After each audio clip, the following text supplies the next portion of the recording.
आज हम धुरंधर 2 मूवी के कुछ ऐसे पीक डिटेलिंग और हिडन फैक्ट्स को जानने वाले हैं जिससे सुनकर और जानकर आपके भी होश उड़ने वाले हैं। जैसे क्या सच में ऐसी ब्रूटैलिटी लियारी में हुई थी? क्या मूवी का वो सीन रियल है जहां उज्जैर बलोच अरशद पप्पू के सिर से फुटबॉल खेलता है? क्या सच में इंडिया ने कोई स्पाई पाकिस्तान भेजा था? या सबसे बड़ा सवाल, क्या इन सब का मास्टरमाइंड दाऊद सच में पाकिस्तान में रहता है या फिर मूवी में केवल इसे एंटरटेनमेंट के लिए दिखाया गया है? चलो आज हम मूवी के हर उस सीन और कैरेक्टर्स को एनालाइज करते हैं और उनके रियलिटी से कंपेयर करके देखते हैं ये सारी चीजें रियल में हुई हैं या ये बस एक फिक्शनल स्टोरी है जो बस एक एंटरटेनमेंट के लिए बनाई गई है। सबसे पहले हम बात करते हैं मूवी के उस मोस्ट ब्रूटल सीन के बारे में जहां हमें दिखाया जाता है कि उज्जैर बलोच अरशद पप्पू के सिर से फुटबॉल खेलता है। अब करके दिखा लिया रिपेट कब्जा।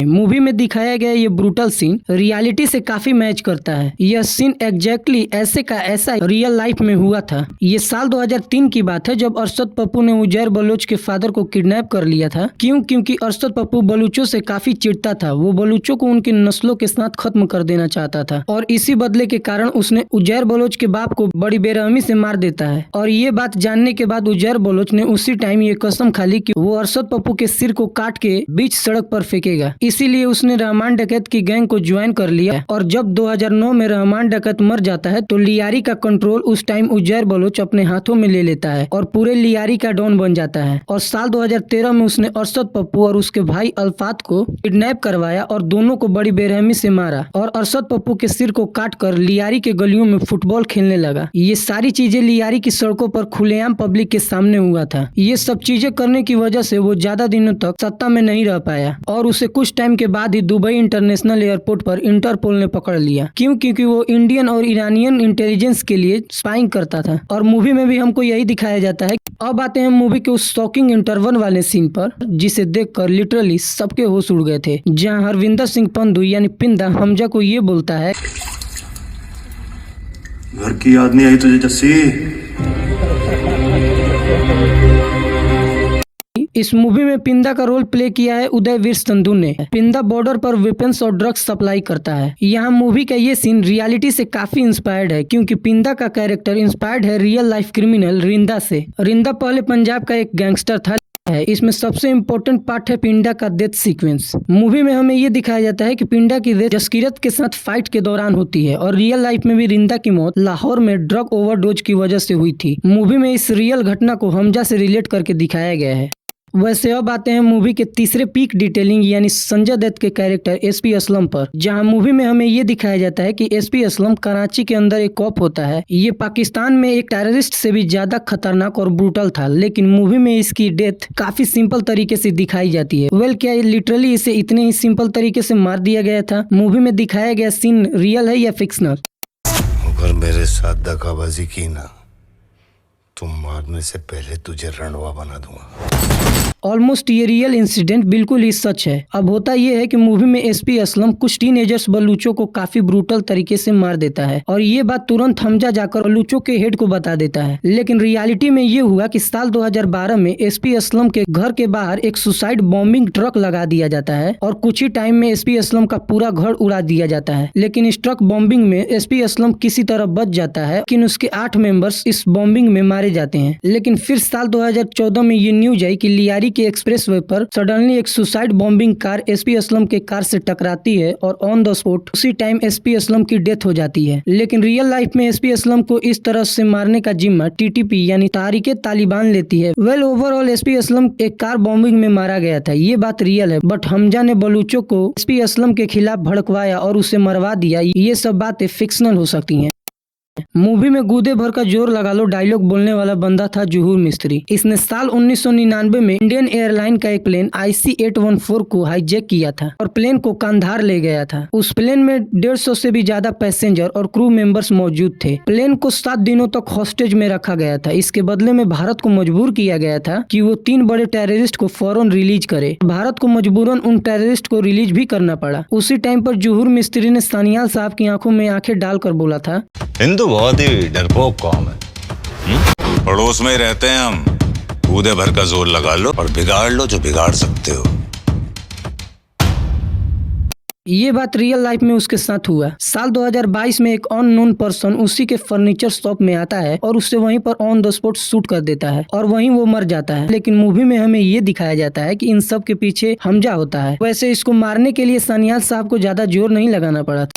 मूवी में खनानी ब्रदर्स को भी दिखाया गया है जो भारत में काफी ह्यूज लेवल पर ब्लैक मनी की सप्लाई करते हैं। ये रियल लाइफ में अल्ताफ खनानी और जावेद खनानी दोनों भाई थे। इनका काम ही था ब्लैक मनी को एक कंट्री से दूसरे कंट्री ट्रांसफर करना। इनका नेटवर्क दुबई, लंदन, यूएस और इंडिया हर जगह फैला हुआ था। केवल दूसरे कंट्री में ही नहीं बल्कि टेरर ग्रुप तक को भी फंडिंग पहुंचाते थे। इंडिया में फेक इंडियन करेंसी नोट्स को भारी मात्रा में फैलाने में भी दोनों का बड़ा रोल माना जाता है। लेकिन रियल लाइफ में अल्ताफ खनानी साल 2012 में यूएस एजेंसियों के हाथ लग जाता है और उससे अरेस्ट कर लिया जाता है। उसकी अरेस्टिंग के बाद इनका नेटवर्क धीरे धीरे वीक होने लगा और जब 2016 में इंडिया में डीमोनेटाइजेशन हुआ तो इनके फेक करेंसी नेटवर्क को बड़ा झटका लगा। इनके फेक करेंसी का सिस्टम ऑलमोस्ट उसी टाइम खत्म हो गया और इसी सेम टाइम पे पाकिस्तान से ये न्यूज निकलकर सामने आती है कि कराची में जावेद खनानी की डेथ छत से गिरने से हो गई। वैसे इन सब बातों से एक चीज तो क्लियर है कि जावेद खनानी की डेथ धुरंधर 2 मूवी में दिखाए गए सीन्स के अकॉर्डिंग ही हुई है। अब यहाँ मूवी में अर्जुन रामपाल ने मेजर इकबाल का कैरेक्टर प्ले किया है। मूवी में हमें ये दिखाया जाता है कि मेजर इकबाल ही इन सारे टेररिस्ट का हेड होता है और सारे टेररिस्ट अटैक्स इसी के इशारे से होते हैं। रियल लाइफ में भी मेजर इकबाल 26/11 मुंबई अटैक्स का हैंडलर था। ये एक इलियासी कश्मीरी और पाकिस्तान स्पेशल फोर्स ऑपरेटिव का रिटायर ऑफिसर था, लेकिन बाद में जाके ये एक परमानेंट जिहादी लीडर बन जाता है। इसका नाम कश्मीर के कई हाई प्रोफाइल आतंकी हमलों से जुड़ता है जिनमें 2008 के मुंबई अटैक्स भी शामिल हैं और एक टाइम पर तो इसको ग्लोबल इंटेलिजेंस एजेंसियों ने भी वर्ल्ड का सबसे खतरनाक टेररिस्ट घोषित कर दिया था। रियल लाइफ में इसकी डेथ अमेरिकी ड्रोन हमले में हुई थी जिसमें वो मारा गया था। इस पर एक वेल रिटन डॉक्यूमेंट्री भी है। पूरी मूवी में सबसे इंटरेस्टिंग सीन था दाऊद इब्राहिम का और उससे भी ज्यादा उसके घर के इस एड्रेस का, व्हाइट हाउस 13 क्लिंटन। दाऊद यहीं से साइडों में रहकर सारे टेररिस्ट अटैक्स को ऑपरेट करता था। जब से ये चाय वाला हिंदुस्तान मिल गया है वहाँ हमारे लोगों के अंदर खौफ और बढ़ गया है।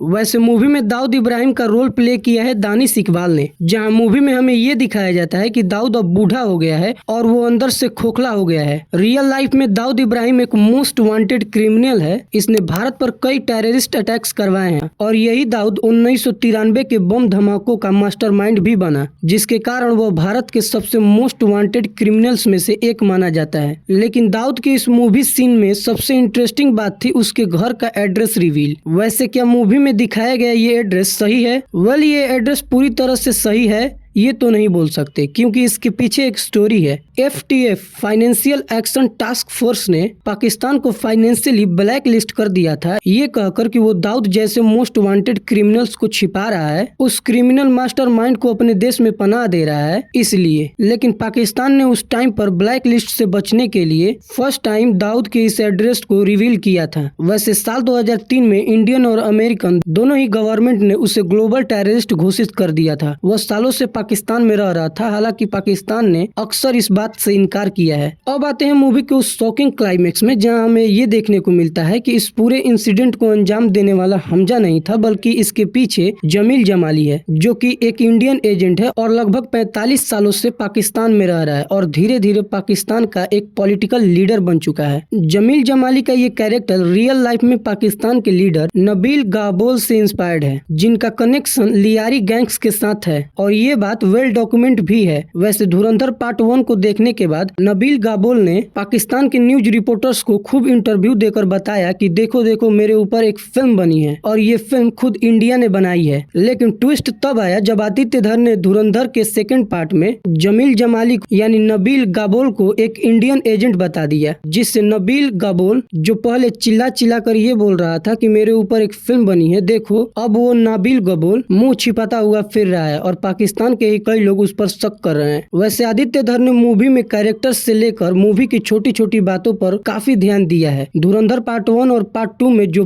पीक डिटेलिंग की गई है वो काफी इंटरेस्टिंग और काबिले तारीफ है। वहीं कुछ फिल्म मेकर्स ऐसे हैं जो केवल 10% डिटेल्स पर ही पूरी मूवी बना देते हैं, लेकिन आदित्य धर ने जो मूवी बनाई है उसमें हर कैरेक्टर रियल इंसान पर बेस्ड है, हर डेथ रियल डेथ पर बेस्ड है। कास्टिंग इतनी परफेक्ट की गई है कि लोगों की फोटो एग्जैक्टली एक्टर्स से मैच करती है और यही एक बेस्ट डायरेक्टर और बेस्ट मूवी की पहचान है। वैसे अगर आप इस मूवी की एक और डिटेलिंग वीडियो चाहते हैं तो कमेंट में धुरंधर 2 स्पैम करो और तब तक के लिए हर हर महादेव।